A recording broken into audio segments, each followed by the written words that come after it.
A Plaguelands Media production.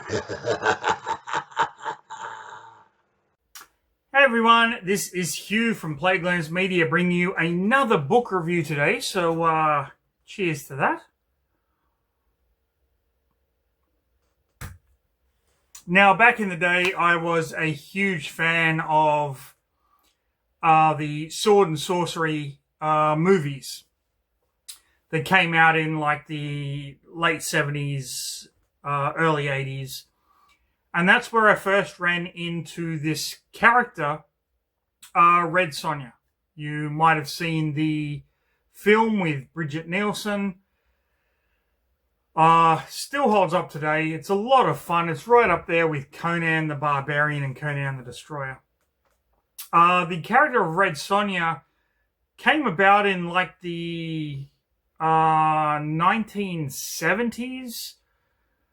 It was a character that was, I believe, initially created by Robert E. Howard, but it was like a short story thing and then kind of took off. And so you got this, it's almost a female equivalent of Conan the Barbarian.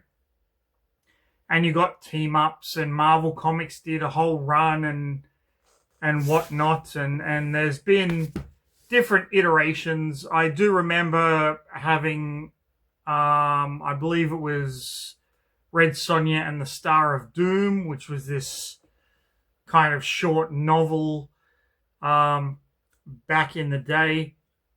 And then Gail Simone, a writer who is famous for her comics. She kind of created Birds of Prey, which those of you that don't know what that is, it was taking Barbara Gordon after she was paralyzed by the Joker in The Killing Joke, kind of running her own all-female Justice League.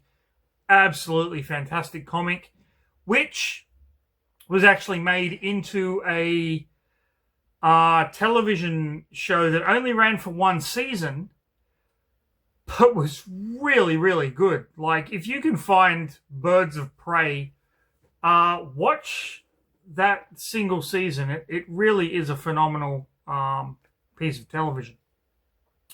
So Gail Simone kind of helped with the reboot of Red Sonja.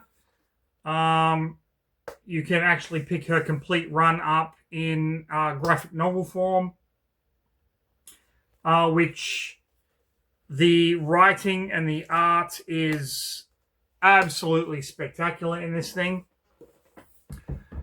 That is not what I'm reviewing today. I am actually reviewing Gail Simone's novel, Red Sonja Consumed.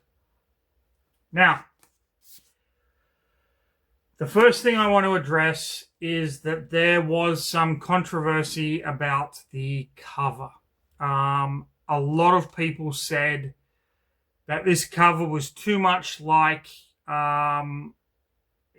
young adult fantasy, young adult fiction. It didn't really portray who or what Red Sonja's character was to people who might not know who Red Sonja is. Now, I understand where they're coming from. I really do. If you went to a bookstore and you're a diehard fantasy fan and you saw this, you would just walk past it.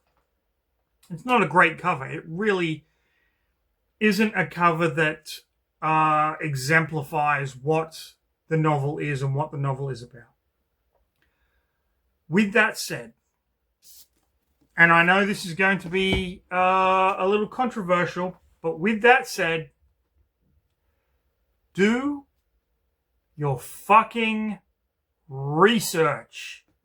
And by that, I mean, okay, you look at the cover and it's not great. Open it up And there is a blurb that will tell you what the story is about. And that's what you read in order to find out if you want to buy the book itself. With that said, there is a beautiful color map that shows you all of the different lands. While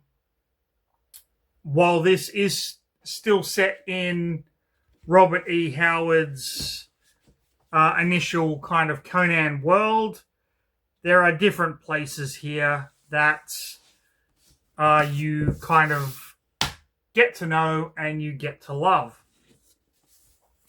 Now, the basis of the novel is the character of Red Sonja.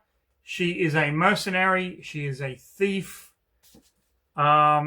She is also, if you don't like this, then you're going to want to switch off after I say it. She's also bisexual. So, there you go. Whatever. And this is her story where she steals an item and goes on the run, but then has to go back to her home country, which is under siege from the undead. That's pretty much the story. Along the way, she makes friends, she makes enemies. It's typical sword and sorcery stuff. Gail Simone, in my personal opinion, absolutely nails the character of Red Sonja. Now, you might think differently. You might be a fan of the original comic version. You might be a fan of the film version. And you might say, oh, but she wasn't like that, but she wasn't like that, but she wasn't like that. And you know what? That's fine. People do that with characters like Batman and Superman and whatnot all the time. In my opinion, the Red Sonja in Red Sonja Consumed is Red Sonja. It's the spirit of the character. It's the attitude, the actions, the dialogue. It's everything combined that make Red Sonja in this novel so compelling. This is a fantastic work of fiction. Now, let's break this down a bit. Is this a good Red Sonja novel or story? Yeah, it's fucking brilliant.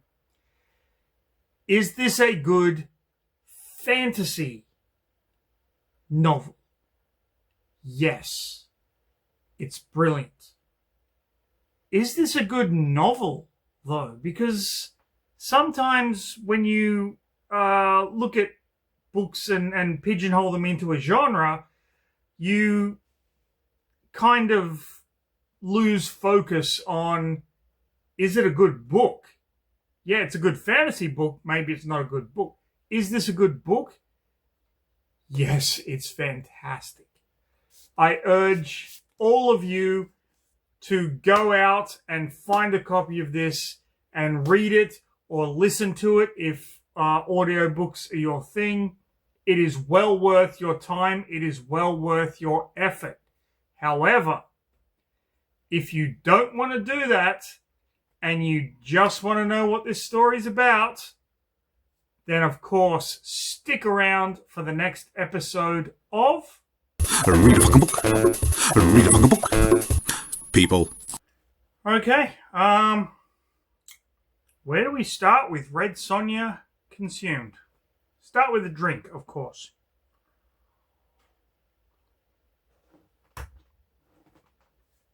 Now, Red Sonja is, and I'm going to butcher names of countries and whatnot here, so you got to forgive me. Hyrcanian. They are a people who love horses.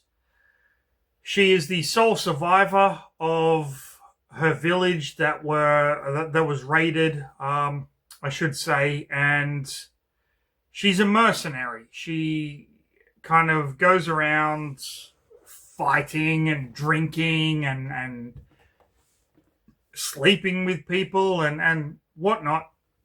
She doesn't have a home. She doesn't want a home. She just wants to be left alone. So the book opens with her.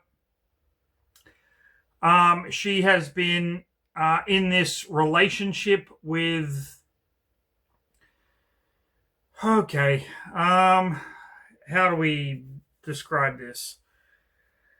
A Turanian queen who has been exiled from her land and now has a group of people following her. But her and Sonja have grown close. And the reason that they've grown so close is because Sonja has been hired by this guy called the Falcon to steal a piece of jewelry. It's a snake kind of armband that this woman Isidra has. And so the book starts with Sonja stealing this and fleeing off into the night, and Isidra takes this really badly. Not because Sonja stole the piece of jewelry, because she was in love with Sonja, and Sonja tricked her into loving her in order to get close to get this piece of jewelry.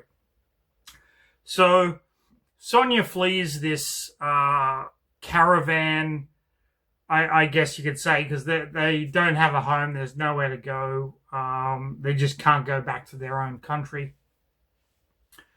And ends up in a bar where she meets this guy who recognizes her immediately because he is the blood man for the Falcon. Now, the Falcon was the guy that initially hired Sonja to steal the snake jewelry, the asp.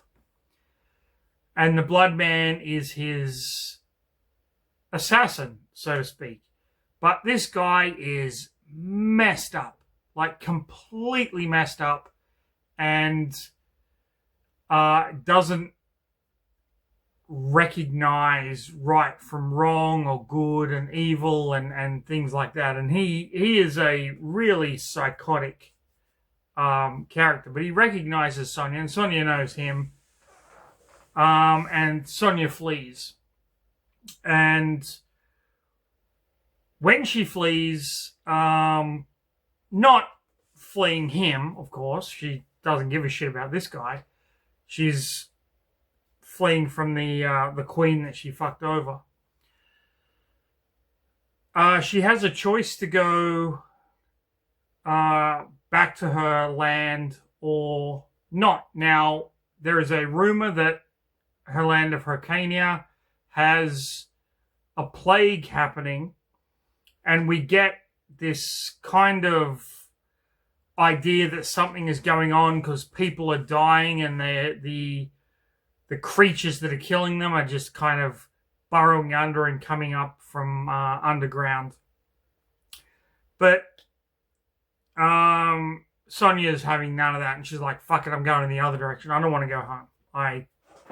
There's nothing left for me there, because she watched her family get butchered, and she's kind of done with that whole thing. In her land, in Hyrcania, the king tasks his son and his most trusted general to go and find out what the fuck is happening. So that's a little kind of side story that becomes more prominent in the second half of the book. Sonja finds herself in this land where she is captured and forced to become a gladiator.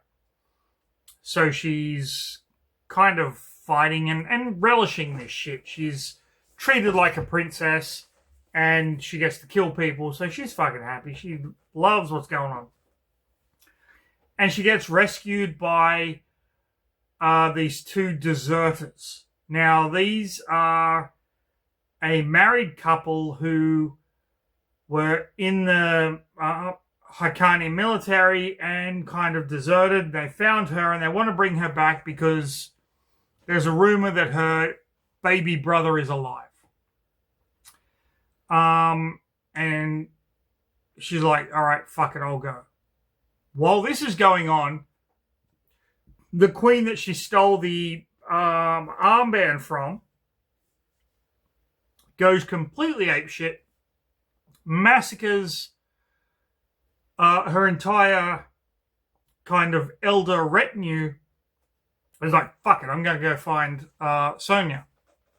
So they're tracking Sonja. Sonja heads down to Haqqani, and we find out that whatever's plaguing the country itself, it's not a disease, it's the undead. It's these beasts that burrow underground and burst up, and when they kill someone, they could raise them as undead zombies, or they're called dwyers in this story.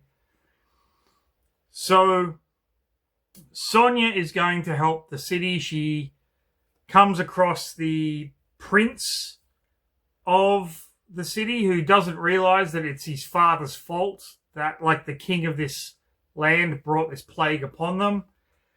And the prince kind of makes an alliance with her, and then they head to the city and start to fight these things and whatever. And at this point, the Queen Isidra with her guards kind of come down, and then they run into the Blood Man of the Falcon, who attacks them, and all this shit kind of ties together. But the thing is,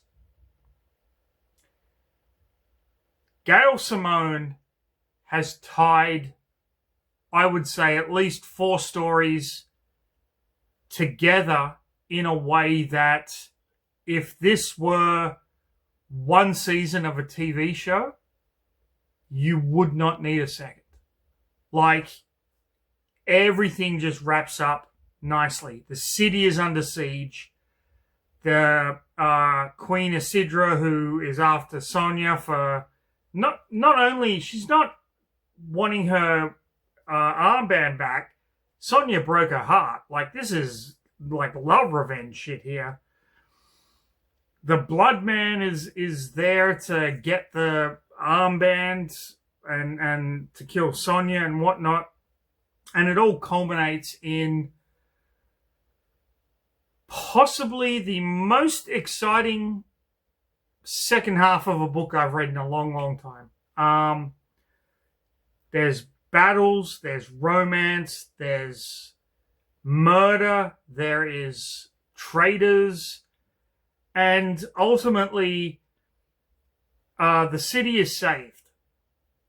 And we come to find out that the king who set this thing in motion, he's dead, but his son isn't, and his son becomes king.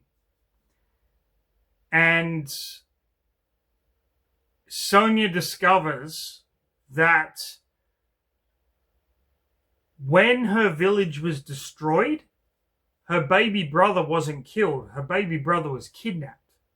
And the reason that baby was kidnapped was because the king couldn't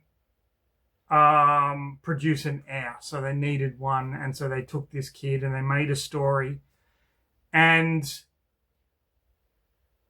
the now king, because the king is dead, so the prince who is now king, who Sonja swore fealty to, refers to her as Tomato Head because of her red hair.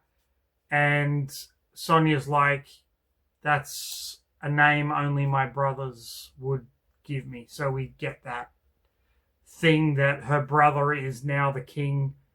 But for the people, they can never kind of be connected because Sonja is considered like the Red Devil and whatnot.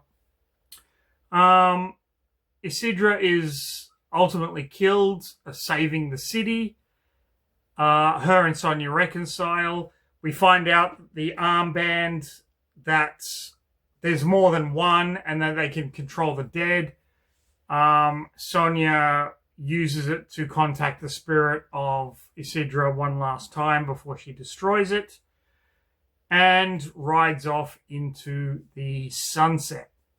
Now, once again, there is a lot that I didn't cover in this book, but that's mainly what happens in Red Sonja Consumed. Gail Simone is a fantastic comic book author. Absolutely fantastic author in general. This was a great book. It actually surprised me. I didn't expect to enjoy it as much as I did, only because I had heard negative reviews. And I usually don't do that. I usually don't look at booktubers and go, okay, they gave this negative, they gave this positive. I think that's fucking dumb. You should read a book and enjoy it or not enjoy it based on your taste and its merits. Red Sonja Consumed by Gail Simone. I highly recommend if you're a fan of sword and sorcery, if you're a fan of Robert E. Howard, please go and check this one out. And of course, go and check out the Gail Simone run on the Red Sonja comic. Yes, some of the things in these books are revised. You might not, if you're a fan of earlier Red Sonja stuff or even a fan of the movie, you're like, that didn't happen that way. That didn't happen that way. It doesn't fucking matter. I'm telling you now, they are enjoyable, wonderful reads. The novel was sword and sorcery at its 1950s to 1970s finest. It felt like that. It felt like this book came out in 2024.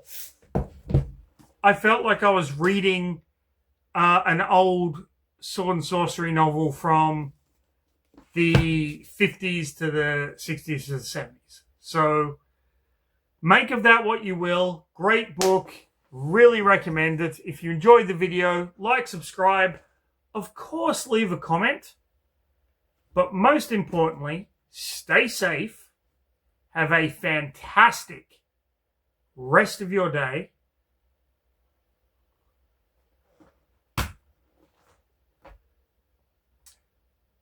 Read a fucking book, people.